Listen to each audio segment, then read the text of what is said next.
Hello, I am Royce Jacobs and I'm from Medford, New Jersey. Hello, I am Rosa Marijn and I am 16 years old and I live in the Netherlands. อรุณสวัสดิ์ค่ะ Hi everyone, you are here with me, Pranapat Kongnim from Trang Province, southern of Thailand. My name is Marianella, I'm 16 years old, I'm from Argentina. Assalamu alaikum, I'm Mohammed from Bosha, Oman, and this is the environment I live in. I'm Jayan McKenna and I'm from Nairobi, Kenya. I'm looking forward to going and participating The GLE this year in Ireland and I'm pretty excited about that. It's like almost like a dream come true. to learn To learn, To learn? Also to meet new people. to meet new people, To make new friends from all over the world. to sharing my culture with other people. and I'm very sure that we can learn from each other and have a memory together. So, yeah. See you in Kilani.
The GLOBE program connects students, teachers, and scientists from around the world through hands-on science research activities called protocols.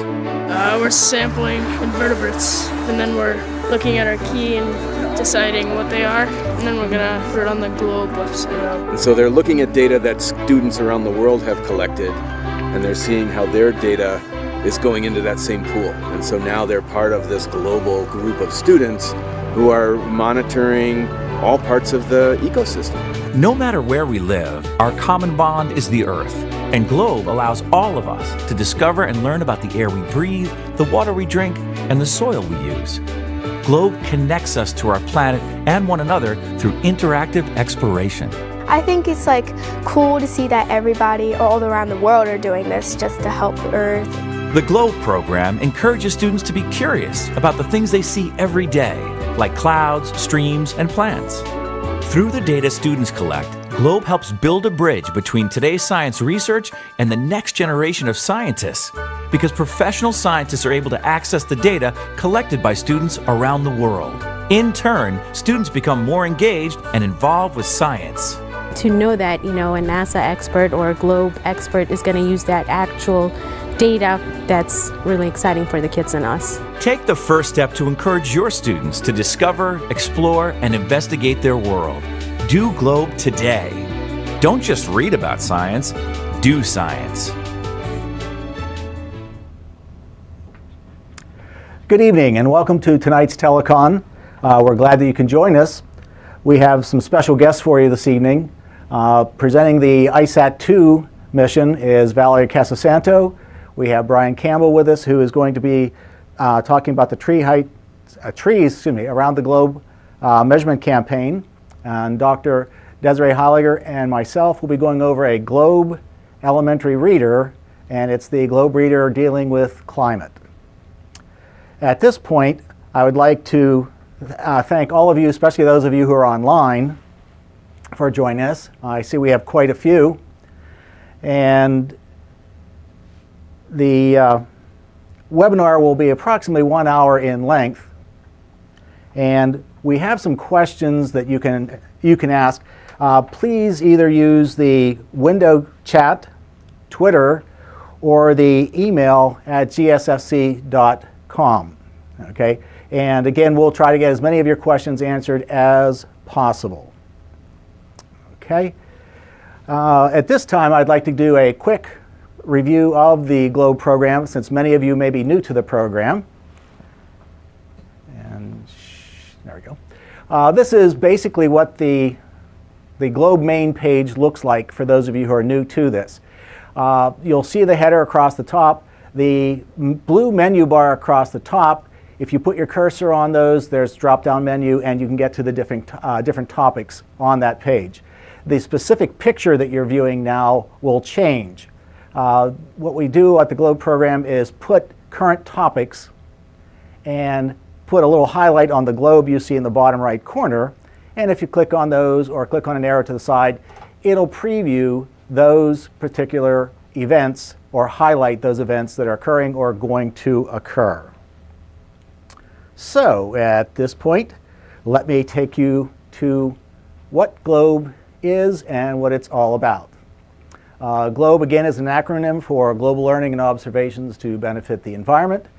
It is a student-led Earth science, Earth observation program. It is a worldwide program with currently 121 countries around the world involved in GLOBE.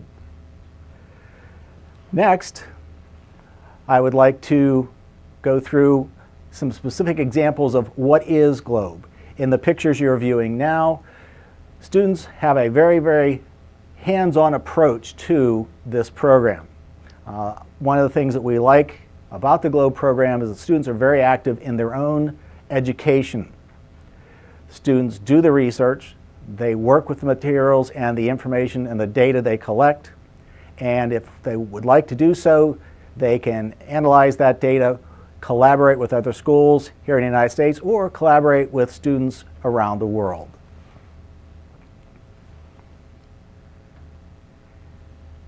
Here you have students taking some direct observations, and they follow a set protocol or a set format for taking these measurements.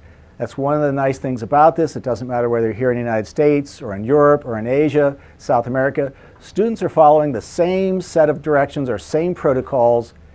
This makes it much easier for them to collaborate and to have accuracy of data if a scientist is going to use the data.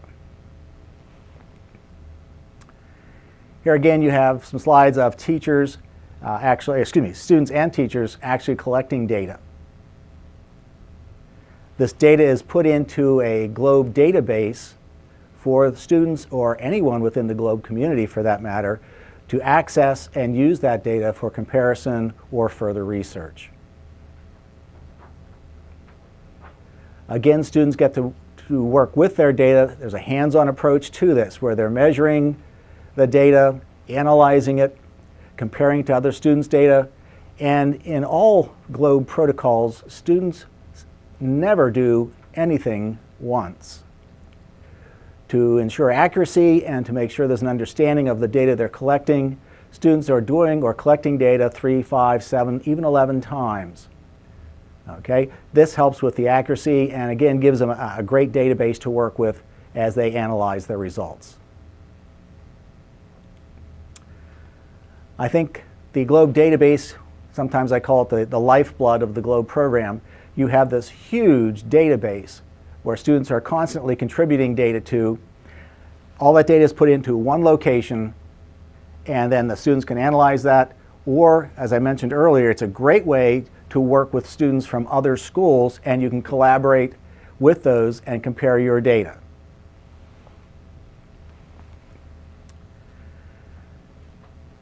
On the GLOBE website itself, you or anyone in the GLOBE community can get to that data by going to the database where you go in, pick your parameters that you want to look at, pull up that data, and it shows up on a map similar to what you're looking at now.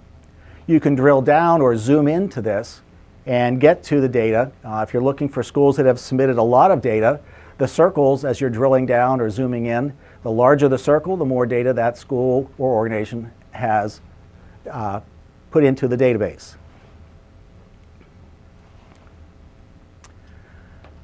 GLOBE has 4 basic areas of study or research. And again, we look at this as a systems approach.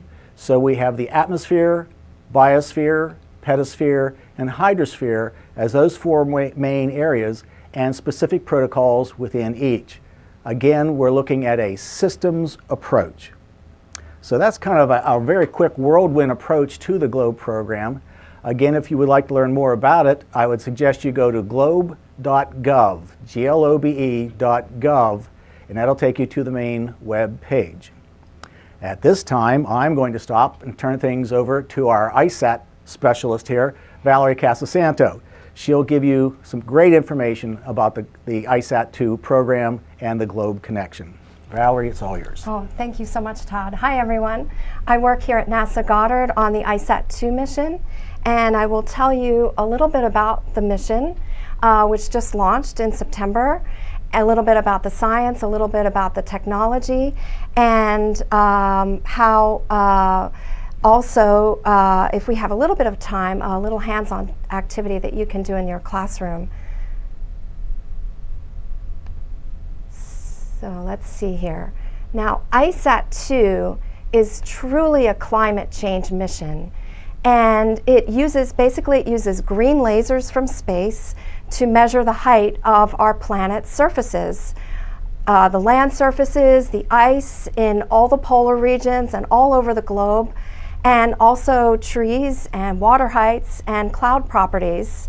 It stands for Ice, Cloud, and Land Elevation Satellite 2. It's the second satellite in a generation. The first one launched in 2003, and the ICESat2 replaces this one.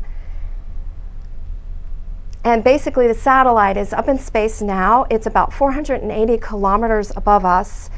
And how it works is it uses pulses of light, laser light, that leave the satellite and bounce off the Earth's surface and return to the satellite, and its time is precisely measured within picoseconds. So basically, in the time that you blink, half a second, ICESat2 will fire its laser 500 times and take 30,000 measurements and be precisely timed, and the data is downloaded to the ground and analyzed by scientists. Now, how it works is there's one beam that comes out of the satellite. Well, actually, there's one beam, and it's split into 6 beams that leave the satellite. And as you see in this animation, it's able to cover a lot of area, so we have a density of data. We have measurements every 2.5 feet or every about 76 centimeters.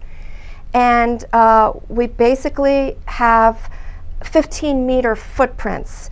So this is a perfect size for us here on the ground, students and citizens, to take measurements with the GLOBE program to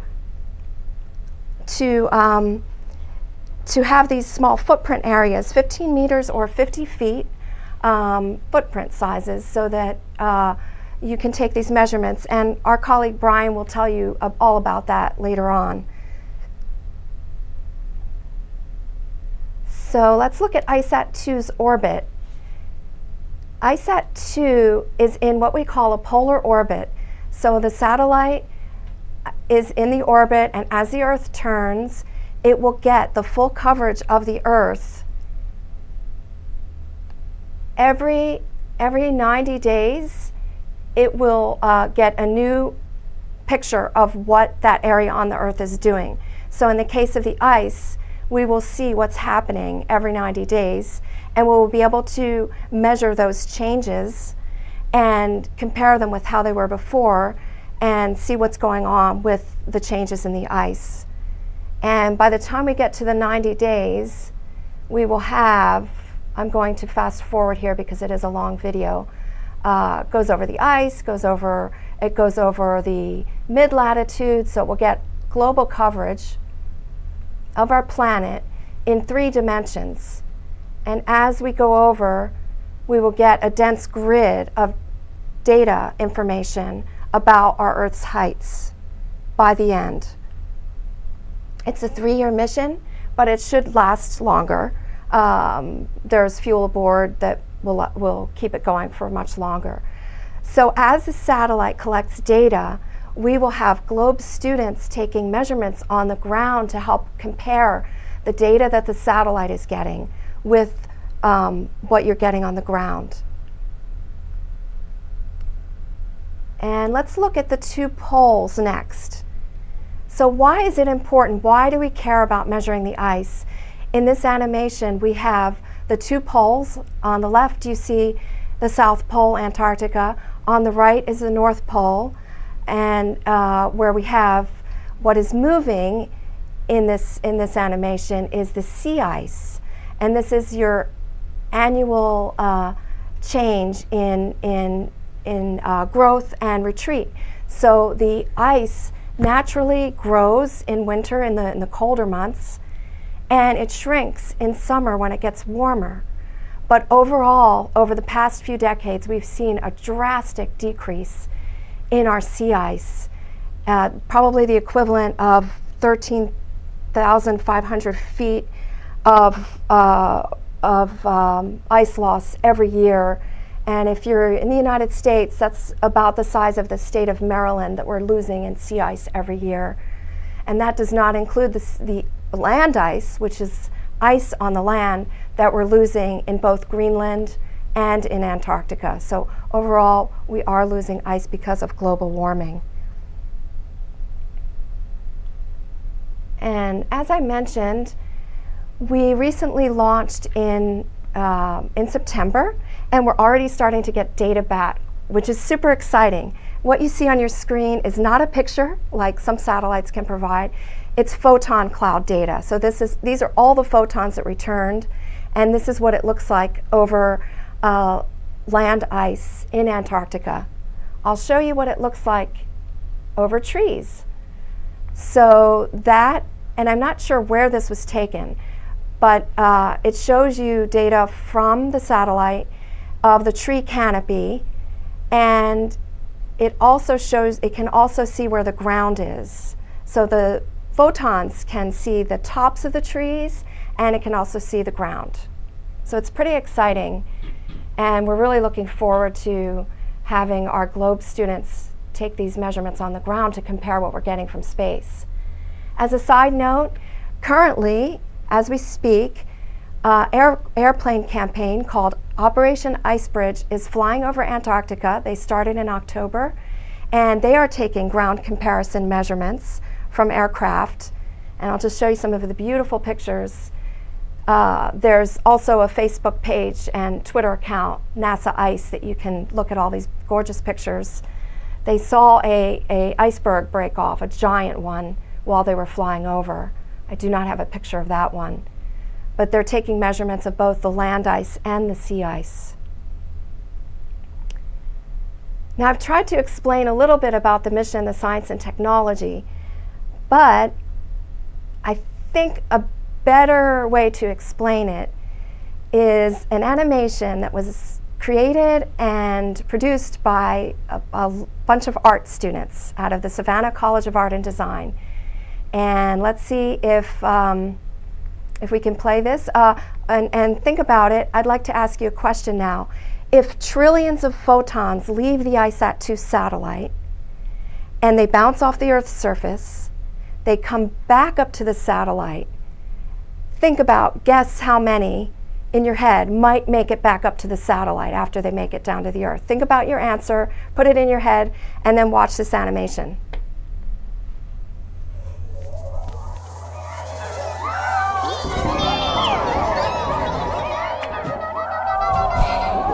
Attention photons. Prepare to measure Earth's changing ice. Laser pulse 22A4 departs in 5, 4, 3, 2, 1.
Excellent job, Fo.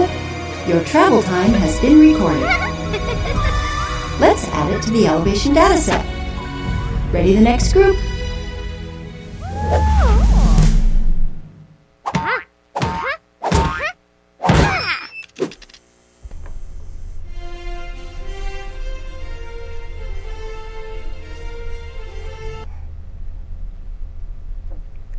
Okay, so I would love to hear some of your answers before the animation to find out if you guessed it right. So that's a cool thing you can do with students in your classroom. You can talk about the mission, and then you can ask them afterwards, ask them to guess how many photons might make it back. So now what I have for you is a couple of hands-on activities that I just wanted to mention, but I will show you one of them that you can do in your classrooms that are related to sea ice loss with satellite data that are easy to do. And I have one slide to show first, which is up here. I just want to show you that, and I will give you our website so that you can look into that later. But we have an ice cube activity to measure the melt rate of ice.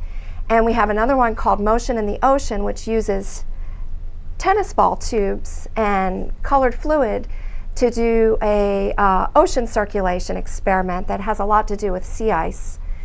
And then finally the sea ice towers, which I'm going to show you now, which uses unifix cubes to build graphic representations of the sea ice. And so I'll have Todd here to help me demonstrate this. So basically we have a printout of the card which has the data on it, and I'll let you hold that again. So this is basically our annual cycle of, no, this isn't the annual cycle, I apologize. This is your decadal cycle. So this is satellite data from 1980 up until about 2015, how much sea ice we've lost over these few decades. And what the students do is they use these blocks and they count how many, the number in the 1980 data. And this number 8 I had to pare way down because it's really 8 million kilometers squared, which is a large number. So we have 8 there. Each cube represents 1 million kilometers squared. That's a lot of ice. So we have 8, and if you go down the line, they will build their towers. And we have 1980, we have 1990, 2003, 2007, and 2015. So we've seen overall a drastic decrease in the sea ice. Not as much sea ice is forming and more is melting overall. Then we have another one that we can compare, different groups of students can do, which is your annual cycle. So this is the monthly cycle, as you saw in the animation that I showed, of how the sea ice grows and shrinks naturally depending on the season. And this chart has more data on it. It has all the months, and it has the data points in here. So January has 5. Let's see, January has 5. February has 6, March, and so forth. And you can see in the summer months, when it gets warmer and the ocean warms up, you have a decline of the sea ice. And this data is based on averages, global averages over, I think, 30 years or so. And all of these activities are available on our website, or you can email me later to find out more about it. Thank you. And so finally, the last slide has a couple of websites. All of our activities are here at the ICESat2 website on the Fun Zone. We have a lot of other things there you can look at, videos and other hands-on activities. We also have Facebook and Twitter page and my email as well. And please feel free to contact me if you have any questions. Thank you. So Valerie, on the web page, there was a guess of about 20% of the photons are returned. So I guess That's a pretty good guess, 20%. It's more like 10%. So that would be, we only get back, believe it or not, about between 6 and 12 photons. So very, very few photons. What happens to those other photons? They get trapped on their way down in clouds. They bounce off in all directions off the Earth's surfaces, so only the ones that make it back up. Also, ones on their way back up also get trapped in clouds sometimes.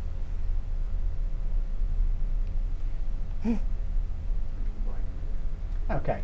At this point, we're going to bring on our next speaker, who's going to be Brian Campbell, and will be talking to us about Trees Around the Globe, Trees Around the Globe Student Research Campaign. There we go.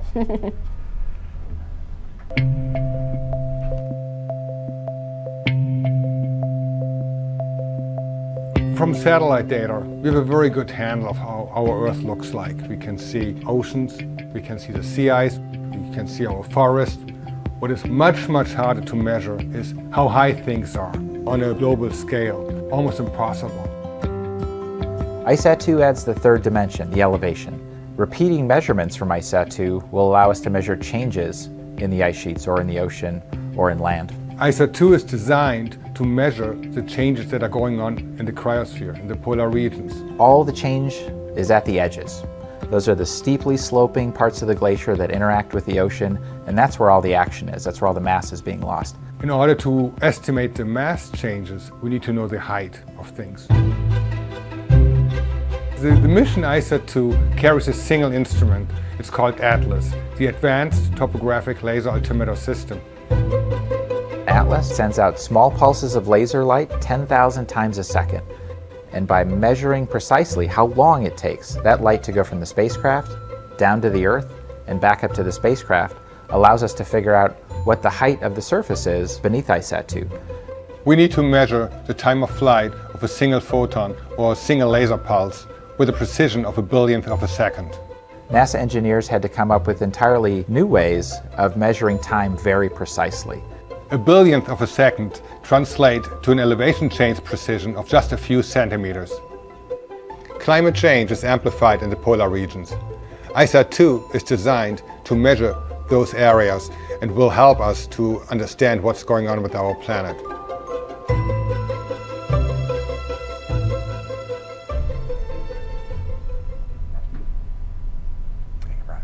All right, well, thank you, Todd. And once again, my name is Brian Campbell, and I am the ICESat2 education lead, but I also work with the GLOBE program regularly. And many of you, I recognize some of the names I've seen on the chat and everything, so that's great. I'm part of I'm actually the lead for the Trees Around the Globe student research campaign, which I'm going to talk a little bit about. But Valerie showed this picture earlier, the one that's on the bottom of this slide. And what you see here is you're actually the one that you saw where it was a straight line, that was showing you what the photons look like on top, the photon cloud. If you take it and turn this image 90 degrees, and this is what you see. So it's showing you all these elevations and these heights that are part of what ICESat2 sees. And the really cool thing about ICESat2 is even though it's called ICESat, it also can see and calculate the elevation of many things on our planet. Anything that has height, from clouds to trees, of course, to glaciers, to mountains, to cities. It's able to calculate the height by doing the process like Valerie told you, photon counting, and calculating the elevation by calculating how long it takes the photons to leave the satellite, hit the Earth's surface, and come back again. So yeah, it's super cool satellite. We're getting amazing data. Satellite was launched September 15th from Vandenberg Air Force Base in California, and on October 2nd we got our first measurements, and the measurements are pretty awesome. Earlier today I was in the office of the project scientist, and he was showing me all this information, the awesome data that's coming out already. So those of you who want to see the data publicly, stay tuned. It's coming out very soon, so you'll be able to do some comparisons between the data that you've collected in tree height and also with what the satellite sees. So we're super excited to get that ball rolling, but we have to make sure the data is perfect in order for us to get it out there to the public, to make sure the satellite is working exactly the way it should, and that the measurements are coming in, that they are valid and beneficial for everybody to use. So one thing that I mentioned, the Trees Around the Globe student research campaign. And it's a campaign that started when the satellite launched on September 15th. And this was in correlation with the satellite launch. So we wanted to get it when the satellite went up in space. Campaign started.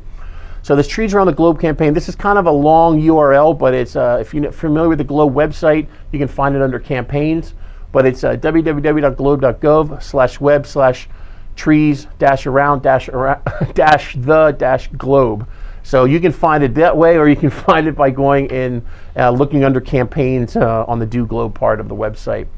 But this campaign is very cool because the foundation for this campaign is measuring tree height. And that's one of the things we do with ICESat2. So by measuring tree height, we're able to discover lots of things. It seems like such a simple measurement, but it's not. And what we're doing in the campaign is we're tag teaming it with other measurements. Land cover classification, green up, green down, the seasons, looking at the trees over the seasons, the carbon cycle, but then we also have the ground-based measurements that we like to call the baseline measurements. So wherever you're taking the measurement of tree height, you can also take measurements of your regular ones like surface temperature and soil temperature and air temperature, things like that. So it's really simple measurements that you take every day. A lot of you do in your classroom. You take those measurements every day. So they're the real simple measurements. But by taking those measurements and combining them with the tree height measurements and the land cover, you can really understand what our planet is doing, especially locally. And when you understand what's happening locally and you put all these pieces together, as Todd mentioned earlier, there's over 120 countries participating in this.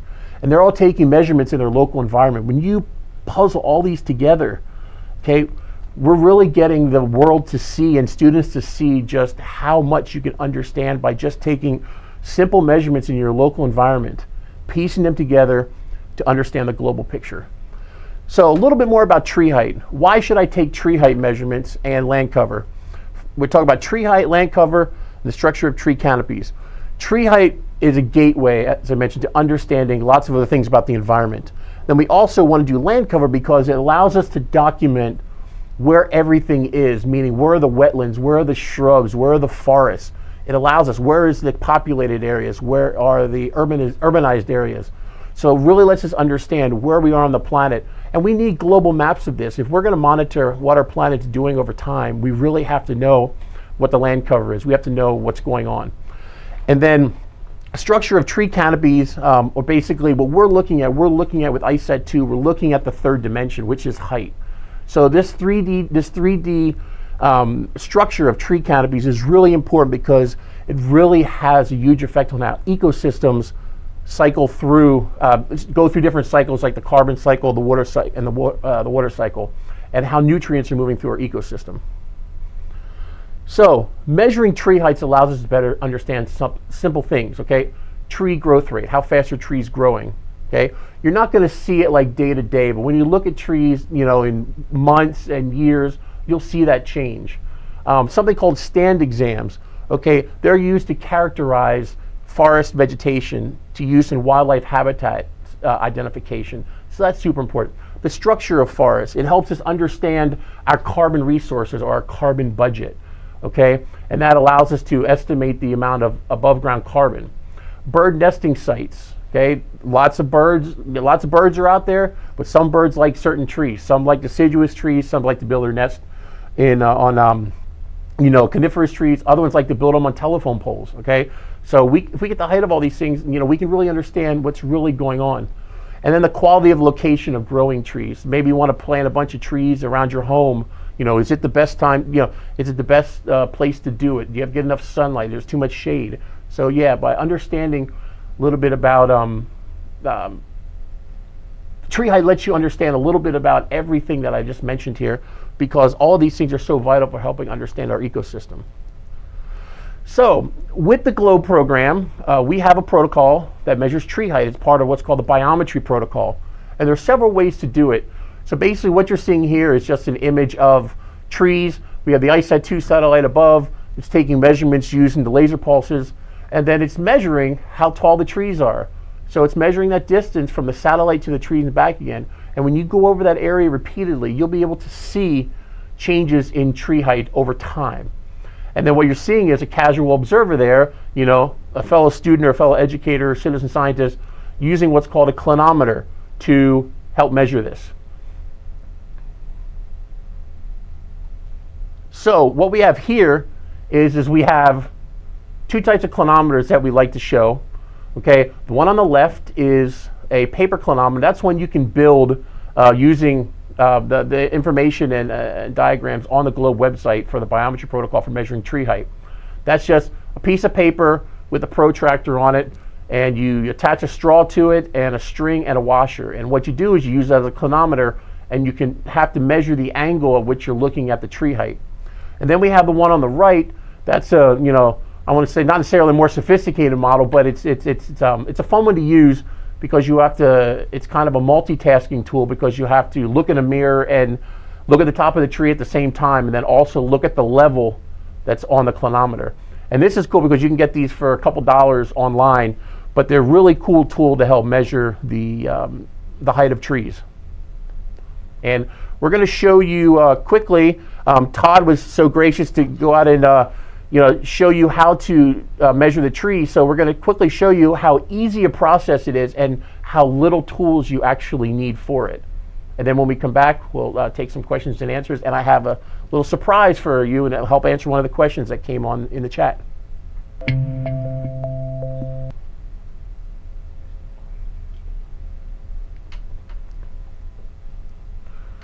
All right, so you're seeing here just a paper, and that's just the directions for it. There's the clinometer.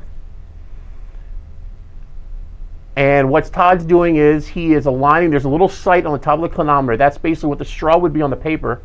And he's looking through it, and he's zooming up to his eyes to the top of the tree, and he's finding the top of the tree in that level, in that sight. And then he's using that level that's on there, and he's making sure the level, once the top of the tree is in sight and the bubble is in the middle of the level, he knows he is at the distance he needs to be away from the tree now to take the measurement. So all he's going to do is he's going to take the measurement by taking the tape measure and putting it at the base of the tree and moving it out to where he observed the tree from. And he's going to get that distance.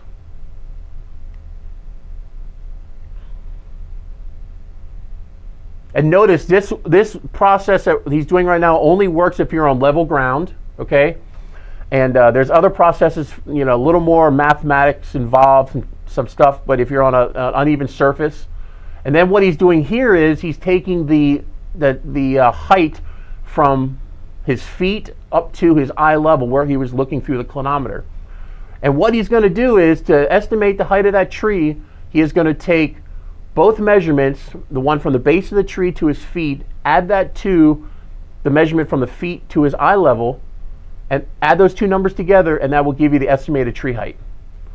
And that is when you do it on level surface. That's, you know, the easiest way to do it. That's the easiest one to explain here. You'll see on the globe, in the globe program, there's other ways to do it, because sometimes you might be standing above a tree, meaning that you're looking down on it so you're above the base of the tree, or you're standing down maybe on a slope and you are actually looking up to the base of the tree. So one of the questions that came in today was, is there any plans on incorporating like the clinometer and tree height into the Globe Observer app? And as you know, we have Globe Observer app, okay, on the phone right here. And currently there's clouds, mosquito habitat, and land cover, okay?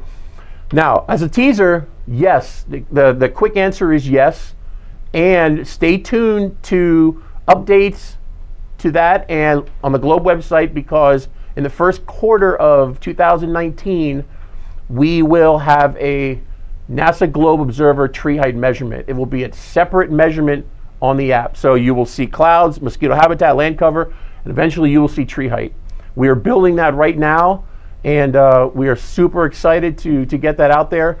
But remember, in the first quarter, look for that on your phones, look for that on your tablets, you know, however you use a Globe Observer. So keep taking those measurements on the Globe Observer until then. If you have any questions about the campaign, my email will be further on, I think, in the presentation. And then, yeah, I got a question here. Brian, we have one of our viewers. They say we have old trees in our 100-year-old campus with large exposed roots. So determining ground level can be tricky. Any suggestions? Yeah, so the objective there is to, yeah, with the exposed roots, what you want to do is when you go to the trunk of the tree, the lowest part of the trunk of the tree is basically where you want to measure to. You want to be super careful as far as like crawling over those old trees, because you don't want to damage them. You don't want it could be a tripping hazard. If you can't get to the base of the tree where the trunk is, I would say go to the closest root that is the closest level to that base of the trunk of the tree, and then measure from there. That's my best, because I know in a lot of ones that we've actually looked at, especially we have somebody looking at them in Congaree National Forest in South Carolina, and it's an old growth forest, so there's lots of that there as well. So yeah, so that's my suggestion for that. Another question, Brian. Any plans in the future for measuring photosynthesis? Oh, that's a good question. Yeah, hopefully yes. Yeah, I mean that's not my expertise, but you know I'm sure it's on there. I don't think we have really anything that measures photosynthesis specifically, but yeah, that's definitely, you know, some type of option in the future. All right, thank you. Okay, at this point, we're going to go to another segment. As you've seen in this first webinar in the series that we would like to provide here at NASA Goddard, we're trying to give you different topics. And one thing I did not mention at the beginning here is that what we would like for you to do after watching today's webinar is to send us suggestions for topics for future webinars. Okay? So we want to kind of address the needs of the GLOBE community. What do you want to see on a webinar? What do you want to know? Send that information to us so we can get that back to you. So again, really what we're counting on are those of you who are viewing this webinar to provide us topics and information for succeeding webinars down the road. We would like to do one or possibly two of these a month, every month. And again, a lot of it will depend on your input and what you would like to see. So we've seen some information on the Landsat-2 mission, Brian's tree height measurement, and now what we'd like to show you is a little bit of information on an elementary reader in the GLOBE program. So, at this point, the particular reader we chose deals with the climate and what in the world is happening to our climate. Again, the common thread to all three of these presentations is that students are doing hands-on measurement. They're actively involved in their own education. They're gathering the data, they're analyzing the data, sending it into the GLOBE database, and then hopefully sharing that information with students not only in this country but around the world. So, again, the first one we're going to start with here again is called What in the World is Happening to Our Climate? I'm going to go through a basic setup here. We don't have the time to go through this page by page, but I'd like to show you how all 7 of the elementary readers are set up, the information given to the teacher on how to implement this into their curriculum, and then Dr. Haliger is also going to do a quick demonstration of one of the activities. All elementary readers come with a minimum of 3 activities for the teacher to do with their students. Okay? And at this point, let me kind of move on here. The readers are set up similarly, okay, in that they have a particular topic. There is a picture on one side and the story content on the other. Okay, and all 7, like I said, readers are set up very similar. Again, you have a picture kind of demonstrating what the students will do in some of the activities. And on the right-hand side in the text is the content knowledge. And one of the things I think is so great about the readers is that we know many elementary teachers are not very strong in science content background knowledge. With any of these readers, all of the information that the teacher needs to cover is given to them in the reader, and how to set it up in a teacher's information guide, which I'll show you shortly. So teachers don't have to be, concerned about, well, I don't have a strong science background. Everything you need to do and everything you need to know to complete one of these readers and work it into your curriculum is given to you in the readers. And again, I'll go through this as we proceed through this presentation. As they go through this reader, and there are a variety of ways of presenting these. I can't give you one particular way in which teachers present this. Some teachers will have their students read the entire story and then work through activities. Other teachers will have the reader broken down into 2 or 3 parts, or chunks as you would call it, and read a little, do an activity, read a little, do an activity. So it really is based on how the teacher wants to approach this. And a lot of these ideas are given to them in a teacher resource tool that I will show you momentarily. Here at the end of each reader, you'll notice a specific page I'm trying to highlight here, that there are teacher notes, so to speak. And on these pages, vocabulary is explained and given to the teacher to present to their class. Central topics, again, content knowledge, the difference between climate or weather in this case. And again, breaks down all the vocabulary, how it's used within the reader. Some of the graphs and charts are also explained. And as on the right-hand side there, a quick blurb about what is the greenhouse effect. So all of this information is given to the teacher so they have that background content knowledge before they approach the reader with their students. Okay, so next, here is the teacher resource guide. To me, this is invaluable to the elementary teacher. This gives them so much information on how to approach the globe reader, whatever the topic might be, how to implement it into their existing curriculum. And that's the whole idea behind this, is that we're trying to help them cover a topic that is already in their curriculum, not something new. I'll go over some of the key points here in just a second. And I'm not going to read all these to you, but just to give you some idea of the key points.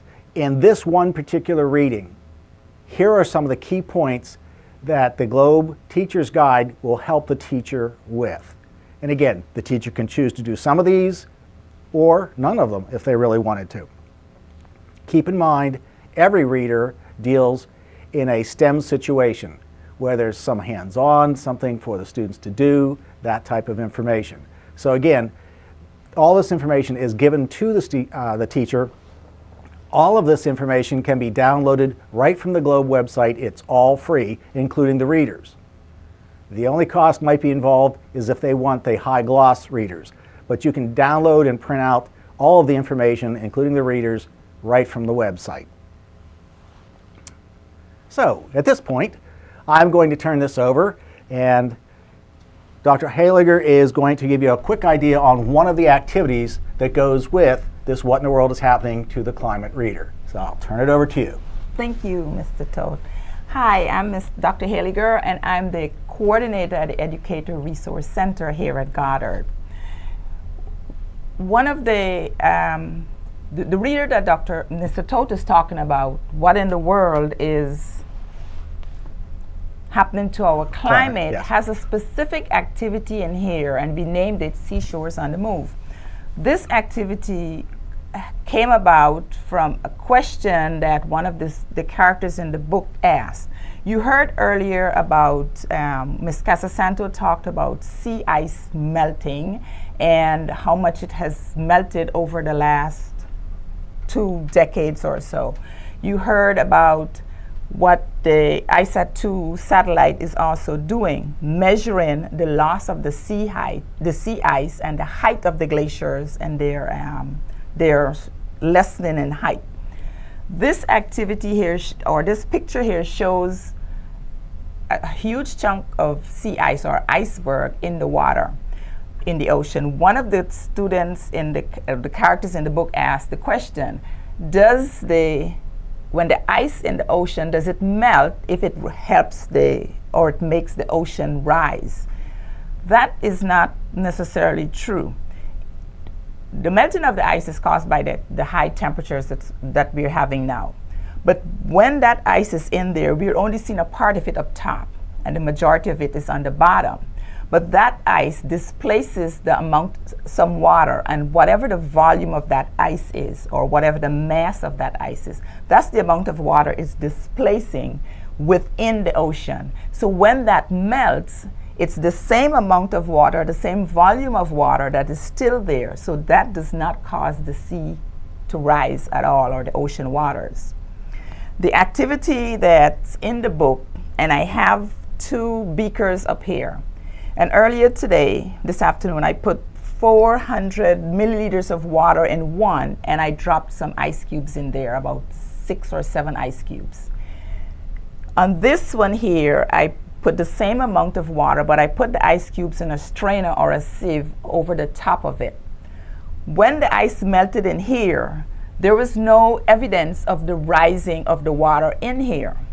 But this one here, we can see that the water has risen more than almost another 100 or so, or another 50 milliliters of water in this one. So you can see the difference in the amount of water in one. The one on the right, we can call it the sea ice. So the icebergs were in there, they melted, but it did not cause a rise in the ocean levels. And this one we could call the one on the land. What happens is, like, take for instance in Greenland, there's a lot of ice on the land of itself.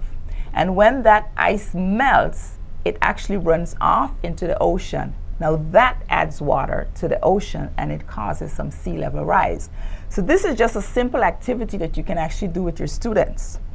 I have another one that we will bring over now, and it shows the similar activity. This one, I put 9 cubes of ice in there, and the water was to the top of the cup.